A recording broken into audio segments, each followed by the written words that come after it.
नमस्कार।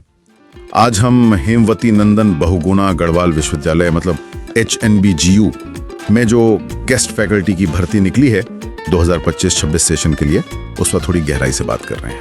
जी हाँ, नमस्कार। यूनिवर्सिटी ने इसके लिए कई नोटिफिकेशंस, एप्लीकेशन फॉर्म का फॉर्मेट और सिलेक्शन का क्या तरीका रहेगा, ये सब जारी किया है। बिल्कुल, तो हमारे पास ये सब दस्तावेज हैं और हमारा काम है इसमें से जो सबसे जरूरी जानकारी है वो निकालना। हाँ, ताकि जो लोग अप्लाई करना चाहते हैं उन्हें पता चले कि क्या करना है और ये पूरा प्रोसेस है क्या आखिर। सही कहा। तो HNBGU जो श्रीनगर गढ़वाल में है, एक सेंट्रल यूनिवर्सिटी है और इसने अपने अलग अलग डिपार्टमेंट्स के लिए गेस्ट फैकल्टी की एप्लीकेशंस मांगी हैं। जी, तो शुरू करते हैं सबसे पहले सवाल से, अप्लाई कैसे करना है, क्या तरीका है और कब तक कर सकते हैं? देखिए, तरीका तो सीधा है। यूनिवर्सिटी की वेबसाइट है www.hnbgu.ac.in। अच्छा, वेबसाइट। हाँ, वहाँ से एप्लीकेशन फॉर्म डाउनलोड करना है, फिर उसे भरना है और जितने भी ज़रूरी कागजात हैं जैसे degree, certificate, marksheet, experience certificate. हाँ, वो सब तो चाहिए ही होगा। बिल्कुल, उन सब की सेल्फ अटेस्टेड कॉपीज को स्कैन करना है और फिर फॉर्म और इन सब स्कैन कॉपीज को मिलाकर एक सिंगल PDF फाइल बनानी है। एक ही PDF बनानी है, ठीक है। जी हाँ, और इस PDF फाइल को ईमेल करना है। एड्रेस है guestfaculty25@gmail.com। ईमेल से भेजना है, ओके। और उसकी कोई लास्ट डेट? हाँ, ये बहुत जरूरी है। लास्ट डेट है 30 जून 2025 शाम के 4 बजे तक। 30 जून शाम 4 बजे, मतलब उसके बाद तो कोई चांस नहीं? बिल्कुल नहीं, उन्होंने साफ लिखा है कि इसके बाद मिली एप्लीकेशंस पर कोई विचार नहीं किया जाएगा। और सिलेक्शन कैसे होगा? मतलब फॉर्म भेज गया, उसके बाद? सिलेक्शन के लिए या तो ऑनलाइन इंटरव्यू होगा या फिर वॉक इन इंटरव्यू। इसकी जानकारी जो है वो संबंधित डीन यूनिवर्सिटी की वेबसाइट पर देंगे। ठीक है, तो ये तो हुई अप्लाई करने की बात। अब ये जानना है कि ये भर्तियां हैं किन डिपार्टमेंट्स के लिए, कौन कौन से सब्जेक्ट्स हैं? अरे, इसकी तो काफी लंबी लिस्ट है। यूनिवर्सिटी ने कुल 46 डिपार्टमेंट्स बताए हैं। 46? बाप रे। हाँ, इसमें arts, science, commerce, management, engineering, मतलब लगभग सब कुछ ही कवर हो रहा है। अच्छा, जैसे कुछ उदाहरण देंगे? हाँ, जैसे ड्राइंग एंड पेंटिंग है, mass communication, Sanskrit, philosophy, physics, pharmacy, law, computer science, tourism, defence studies और भी बहुत सारे हैं। ये तो वाकई काफी बड़ा स्कोप है। बिल्कुल। हाँ, एक बात और ध्यान रखने वाली है कि अगर किसी को एक से ज्यादा डिपार्टमेंट में अप्लाई करना है, हाँ, तो हर डिपार्टमेंट के लिए अलग अलग एप्लीकेशन फॉर्म भरना और भेजना होगा। अच्छा, हर एक के लिए अलग? ठीक है जी। तो 46 डिपार्टमेंट्स हैं, ये तो बहुत अच्छा मौका लग रहा है। अब बात करते हैं क्वालिफिकेशन की, क्या चाहिए अप्लाई करने के लिए और सिलेक्शन का बेसिस क्या रहेगा? हाँ, क्वालिफिकेशन की बात करें तो जो मिनिमम रिक्वायरमेंट है वो है मास्टर्स डिग्री में कम से कम 55% मार्क्स। 55%? जी, और इसके साथ साथ UGC यानी university grants commission time to time जो भी और जरूरी क्वालिफिकेशन तय करता है वो भी पूरी होनी चाहिए। अच्छा, और रिजर्व कैटेगरी के लिए कुछ छूट है? हाँ, बिल्कुल। SC, ST और दिव्यांग कैंडिडेट्स के लिए मास्टर्स डिग्री में 5% की छूट है। मतलब उनके लिए 50% मार्क्स काफी हैं। 50%। ठीक है, और सिलेक्शन कैसे करेंगे इतने सारे लोगों में से?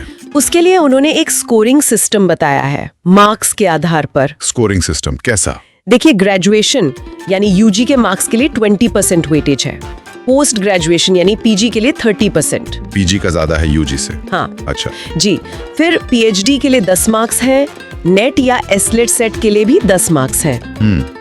टीचिंग एक्सपीरियंस के लिए भी 10 मार्क्स रखे गए हैं, रिसर्च पब्लिकेशंस के लिए 10 मार्क्स और आखिर में इंटरव्यू के लिए 10 मार्क्स। अच्छा, तो मतलब एकेडमिक्स, एक्सपीरियंस, रिसर्च और इंटरव्यू सब कुछ देखा जाएगा? बिल्कुल।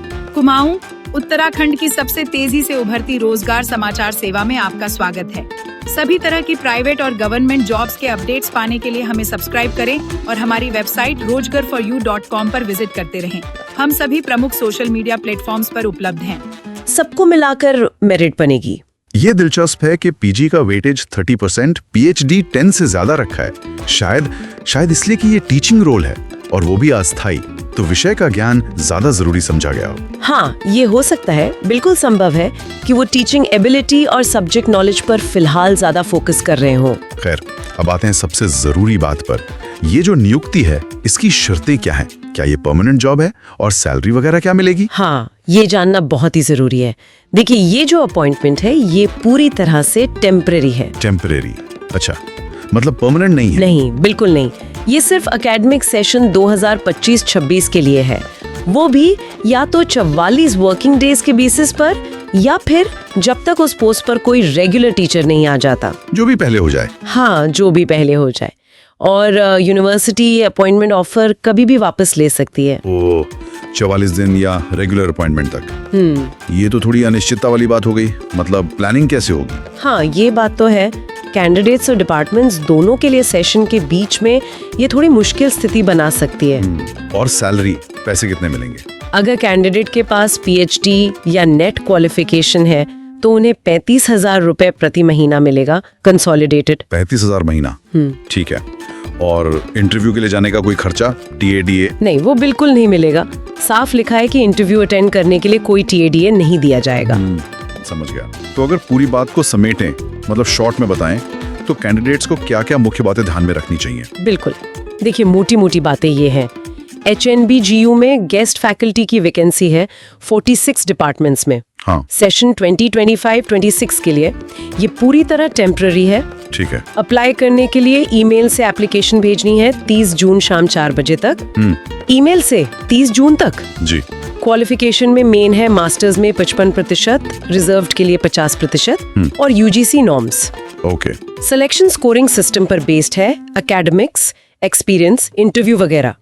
और ये नियुक्ति सिर्फ 44 दिन या रेगुलर टीचर के आने तक ही वैलिड है।